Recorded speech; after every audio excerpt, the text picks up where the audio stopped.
Yes, what's happening, people? What's happening? Just thought I'd give you guys a quick little video. You know, yeah, man, wasn't on yesterday. You know, I was a bit busy yesterday, but managed to catch the first half of the Man City versus Newcastle game, and I think obviously City being 2-0 up, 2-0 up in the first leg. I think, you know, it was obviously going to be a case where they were definitely going through, especially playing the second leg at home, and obviously running out 3-1 winners. Obviously, I watched the first half, and then when City went 3-0 up, you know, it's one of them things where there's no point watching because they're going to get to the final. And you know what I did say, yeah. I expected City to have a changed side, you know, because I think a lot of the players that have been playing, you know, the likes of Haaland, Cherky, Rodri's come back into it, you know, Bernardo Silva as well. You know, I think a lot of them need to be rested because they've got Liverpool coming up.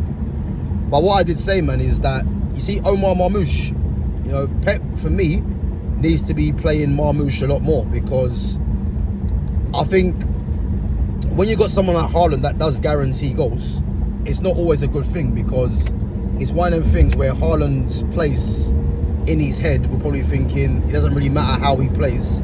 He knows he's going to play the majority of the main games. You know what I mean? So I think the fact that Marmoush played, which I think because it's a semi-final, you know, you might have thought he might have played a strong team, you know, and Haaland probably would have played. But the fact that Marmoush played, and obviously Marmoush got a couple of goals, you know, again, he's going to give Pep a decision to make when it comes to playing Liverpool on Sunday. Although Haaland is going to play, but again, man, it just shows the strength and depth that that Man City have got. You know, you think of Marmoush, Aït-Nouri's back now as well.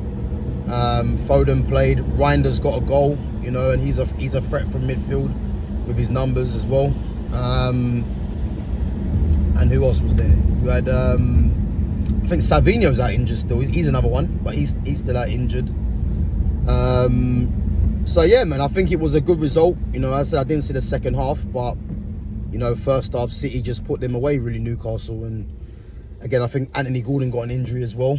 But yeah, man, I think this game against Liverpool is going to be a key game. I generally do think if Man City can go to Liverpool and win, I think City will be looking at that as this is their time to kind of reduce the gap on Arsenal, because Arsenal playing Sunderland on Saturday with a chance to go 9 points clear, and I think that's going to be a tough game for Arsenal because, as I say, Sunderland are a very good team. You know, they performed very well this season, but I think if Sunderland pick up a point, you know, that might give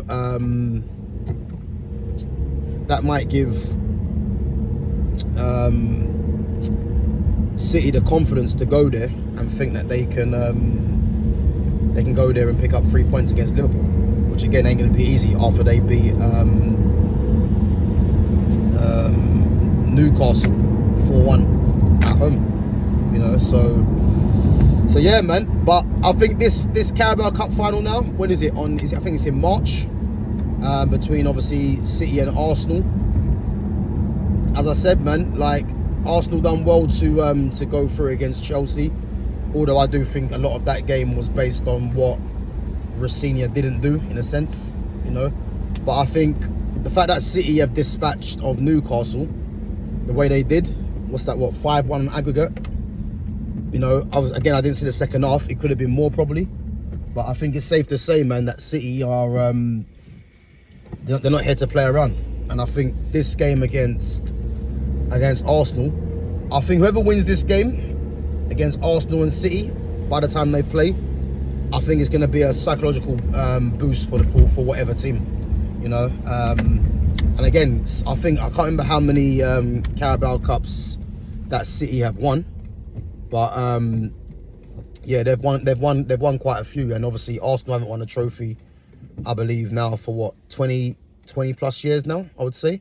So yeah, what I was saying, man, I think it's definitely a a game that's going to have a lot riding on it. And I think, I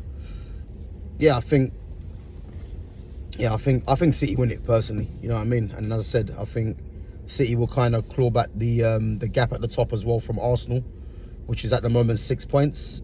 But as I said, Arsenal are in the driving seat anyway for this this league at the moment. You know, 6 points, playing Sunderland at home. You know, it could be 9 points before they play. I know Aston Villa are a point behind City and 7 behind Arsenal, but again, I think they've got a tough game away at Bournemouth. You know, and again, if they win, you know, it kind of still keeps them involved. But again, the loss that they got against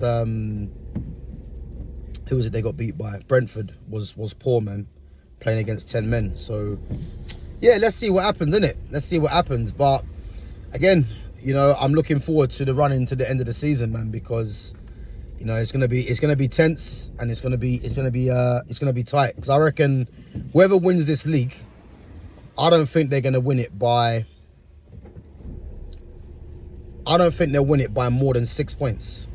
You know, I think it's been one of those seasons where everyone's beating everyone. So, yeah, whoever wins the league, I don't think it'll be more than 6 points personally. You know, I could be wrong. It could be even less than that, but we'll have to wait and see. But so yeah. But anyway, we're gonna get on to my team tomorrow. Man United, obviously playing against Tottenham.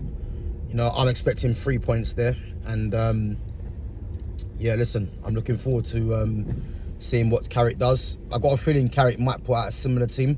If I'm honest, I think Carrick might make probably 1 or 2 changes. You know, I reckon if he does make a change, you know, he might bring in Mazraoui for Dalot, and then, you know, it might be Brian Mbeumo coming out for a Sesko probably. I think they're probably 2 changes that he might make, but we'll have to wait and see. But yeah, we're gonna get into it anyway. But yeah, guys, let me know what you think. As I said, what do you think? Who do you think the favourites are for the Carabao Cup? Do you think the fact that Man City have more or less destroyed Newcastle, who are a very good team, do you think they've got the edge on Arsenal, or do you think Arsenal will, you know, they will win a trophy for the first time in 20+ years? Let me know what you think. Sub to the channel, smash the like button, guys. Help the channel to grow. And make sure you share the channel as well. And yeah, make sure you put in the comments what you guys think is going to happen in that Carabao Cup final. I believe it's on, is it March? 22nd of March or 18th of March it might be. So yeah, let me know what you think, guys. Big up yourselves, and I'll catch you guys in a bit. Take it easy.